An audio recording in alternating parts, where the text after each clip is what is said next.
A stone's throw away from the Canadian border in Glover, Vermont, what some might define as a fine example of an American roadside attraction.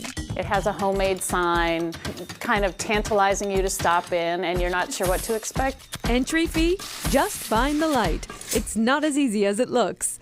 The eclectic decor leads you inside this old barn, home to the Museum of Everyday Life. The Museum of Everyday Life is a grassroots museum experiment dedicated to the celebration of ordinary objects that we touch and use every day. Scissors, keys, clocks, hairballs. They have plenty of those, the ordinary things, juxtaposed to the occasional extraordinary. This is probably one of the few places on Earth where you can see interplanetary dust. On display. So, I think that's true. I got a sample of cosmic dust from the chief curator of cosmic dust at NASA. Claire Dolan came up with the idea in 2010. I just started to think, what would it be like to have a museum where you can touch everything and where you encounter objects that are really familiar and intimate. So this is an example of everyday life. It is. This is a bidet display. We did a featured exhibit on bathing.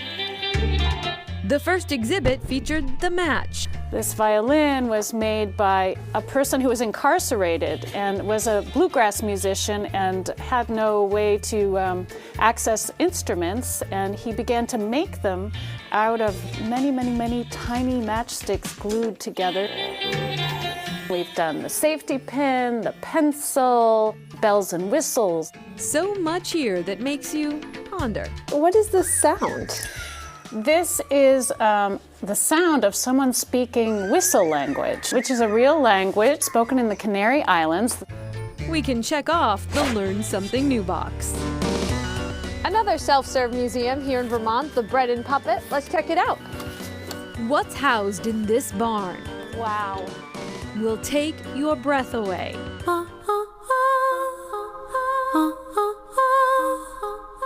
Giant papier-mâché puppets for as far as the eye can see. Mother Earth. These are the founding fathers here. Look up there, and the cupola, you know, they have a cupola on top of it. The Bread and Puppet Museum is a place of rest for these larger-than-life caricatures when they are not performing in the Bread and Puppet shows, a political theater created in 1963 by Peter and his late wife, Elka Shue.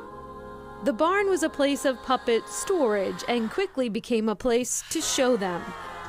Just don't ask. Why open the space to the public to come in? Why not? I mean, it's so much better. Let them see, you know. Let them see, and people come in flocks. The puppets are used to tackle complex societal issues, often politically charged. This is Bishop Romero from El Salvador. Now in his 90s, he says this space is home to decades of memories and a story for all who visit. Eye-opening and awe-inspiring. You can't help but be struck by the grandiosity of construction, many made by Peter and his wife, many more by volunteers. We take clay from the river, put it on tables. We soak cardboard in water to make it fall apart in the sink. Then we have cornstarch. We bought in the year 70 something or other a ton of cornstarch for 30 bucks or something that somebody had lying out, and we are still working with that. One could get lost here in the history, the vision, or just the beauty of what human hands can create. You're gonna keep making things and filling up the space? And Yeah, as long as my little dainty fingers are working. as long as they keep working. That's right, yeah. Wow. All right. Well, back to the Museum of Everyday Life. There is no fee, and the main exhibit right now is the wheel. Be sure to read all the notes about the items on display of everyday life, because some of them, like the toilet, are not functioning displays. So you have to be a little careful as you walk your way through the museum. I'm glad you pointed that out. Well, just what it says here, people. Okay. Up next, a Museum of Memories.